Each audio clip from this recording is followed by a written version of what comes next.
Fire. Put the pan on the fire.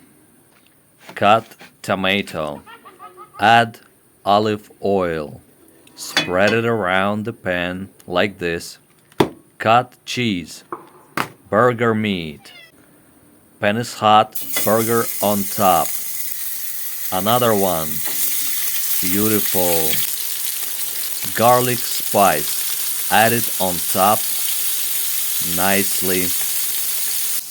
Cut the bread. Flip the burger. Flip another burger. Add cheese on top. A lot of cheese, that's nice. Cover with lid. Turn off the heat. Add mustard on the bread. Spread it. Add tomato. Nice, burgers are ready.